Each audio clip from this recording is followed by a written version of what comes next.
আসসালামু আলাইকুম প্রিয় দর্শক। মাই লাভ মিনি কিচেন জার্মানি থেকে আপনাদের জন্য নিয়ে আসলাম আরো একটা রেসিপি। তো রেসিপি দেখানোর আগে আমাদের এখানকার যে পরিবেশটা কি অবস্থায় আছে সেটা আপনাদেরকে একটু এক ঝলক দেখিয়ে নেব আরকি।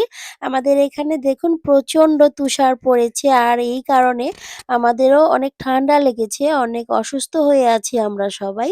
জ্বর, ঠান্ডা একদম গলা বসে গিয়েছে। তো সেজন্য আরকি কি কারণে এত ঠান্ডা লেগেছে সেটা একটু এক ঝলক আপনাদেরকে দেখালাম। দেখুন কত বরফ পড়ছে, একদম বরফ পড়তে সাদা হয়ে গিয়েছে চারপাশটা। অনেক বেশি ঠান্ডা পড়েছে আরকি। এই যে বরফ পড়েছে মানে এত বেশি ঠান্ডা পড়েছে একদম মাইনাসে চলে গিয়েছে।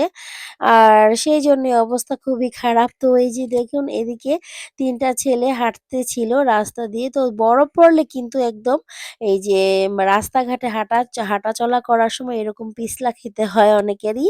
মানে খুবই সাবধানে চলাফেরা করতে হয়। বরফ যখন পড়ে তো সেগুলো যখন একটু গলতে শুরু করে তখন তো আরো বেশি একদম অবস্থা খারাপ হয়ে যায়। তো তখন কিন্তু মানুষ অনেক পিছলা খেয়ে পড়ে একদম হাত-পাও ভাঙে অনেকের। সেজন্য কিন্তু লবণ ছিটিয়ে রাখে মানুষেরা আরকি। তো লবণ ছিটিয়ে রাখলে তখন আর পিছলা খায় না। কারণ ও লবণটা শক্ত হয়ে থাকে আর ওটা তো গলে না তখন, সেজন্য আরকি।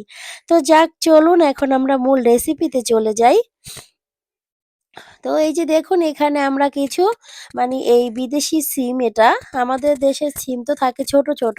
তো এখানকার এই সিমটাকে আমরা আরকি ভাজি করব। তো এই যে ভাজিটা কিন্তু অপূর্ব হয়েছিল আর ভীষণ মজাদার হয়েছিল। এই সিমগুলোকে আমি একদম ছোট, ছোট করে কেটে নিয়েছি এরকম করে। আর এখানে কিছু গাজর নিয়েছি আর এখানে একটা আলু কেটে নিয়েছি। তো এগুলো দিয়ে আজকের এই ভাজিটা আমি করে দেখাবো আপনাদেরকে। আমার কাছে এই ভাজিটা খেতে ভীষণ মজা লাগে। তো এই যে সিমগুলোকে যে কেটে নিয়েছিলাম এগুলোকে ১ম এ আমি একটু লবণ দিয়ে ভাপিয়ে নিলাম। কারণ ভাপিয়ে না নিলে আবার দেখা গেছে যে সিদ্ধ হতে চাইবে না।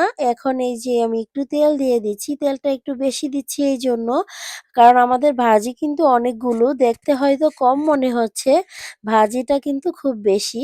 তো সেজন্য একটু বেশি পরিমাণে তেল দিয়ে দিলাম। আর বিশেষ করে আমি যে ভাজিটা করব এর মধ্যে আরকি আমি তো ডিম দিব। ডিম দিলে একটু তেলটা বেশি লাগে। কারণ ডিমে কিন্তু তেলটা টেনে নিবে। এইজন্য ১ম এ আমি পেঁয়াজগুলোকে ভেজে নিচ্ছি দেখতে পাচ্ছেন। এর সাথে একটু লবণ দিয়ে দিয়েছি। তো লবণটা দিয়ে তারপরে পেঁয়াজগুলোকে হালকা একটু বাদামি কালার করে ভেজে নিব। জাস্ট হালকা, হালকা গরম মানে এই যে দেখতে পাচ্ছেন এরকম হলেই হয়ে যাবে। তো এই অবস্থাতে আমরা এখানে ২ টা ডিম ভেঙে দিয়ে দিব। তো ডিমটাকে আমি একটা ফ্রিজের মধ্যে ভেঙে নিয়েছি আগে থেকে। কারণ একসাথে এভাবে ভেঙে দিতে গেলে দেখা গেছে যে ডিমের খোসা পড়তে পারে, সেটা আবার তুলতে গেলে সমস্যা হয়ে যেতে পারে। সেজন্য আমরা এভাবে করে দিয়ে নিলাম। এখন এই ডিমটাকে সুন্দর করে ভেজে নিব। আর এভাবে নেড়ে-চেড়ে রাখতে হবে তাহলে ছোট, ছোট হয়ে যাবে ভেঙে। আর এইজন্যই আরকি নেড়ে-চেড়ে রাখছি দেখতে পাচ্ছেন। এরকম করে নেড়ে-চেড়ে ২-৩ মিনিটের মতো ভেজে নিব আরকি।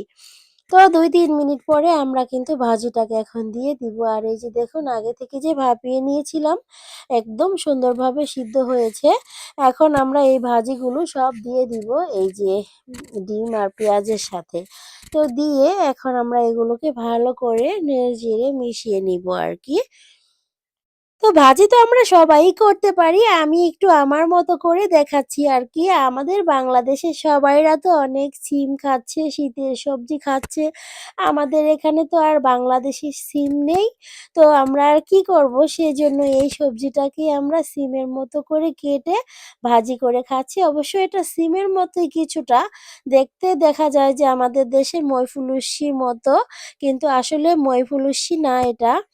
এটা বিদেশি একটা সবজি আরকি। তো আমরা এটাকে সিমই বলছি আরকি, কি আর করার। আর এখানে একটা কাঁচামরিচ দিয়ে দিলাম। আমরা একদমই ঝাল খেতে পারি না। আর বিশেষ করে আমার বাচ্চারা তো ঝাল খেতেই পারে না। ওদের জন্যই আরকি একটা মরিচ দিয়েছি। আর আমার এই মরিচটাই একদম পারফেক্ট আছে। আমারও এর থেকে বেশি ঝালের দরকার নেই। আপনারা যারা ভাজি করবেন, আপনারা কিন্তু আপনাদের পছন্দ মতো ঝাল দিয়ে নিবেন। আর এই পর্যায়ে কিন্তু অবশ্যই লবণটাকে চেক করে নিতে হবে। আর আমরা কিন্তু ভাজিটাকে নেড়ে-চেড়ে ১০ মিনিট সময় লাগিয়ে একদম সুন্দর করে ভাজিটাকে রান্না করে নিলাম।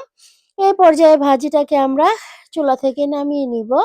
তো এই যে দেখুন চুলা থেকে নামিয়ে নিয়ে আপনাদেরকে দেখালাম কেমন হয়েছে আমার এই ভাজিটা। যদি আমার এই রেসিপিটা একটু হলেও ভালো লাগে তাহলে প্লিজ আমার চ্যানেলটাকে আপনারা সাবস্ক্রাইব করে রাখবেন এবং যারা আমাকে অলরেডি সাবস্ক্রাইব করে রেখেছেন তাদেরকে জানাই অসংখ্য ধন্যবাদ। আপনারা কিন্তু আমার সাথেই থাকবেন। কক্ষনো আমাকে ছেড়ে যাবেন না। আমি আপনাদের সাথেই আছি।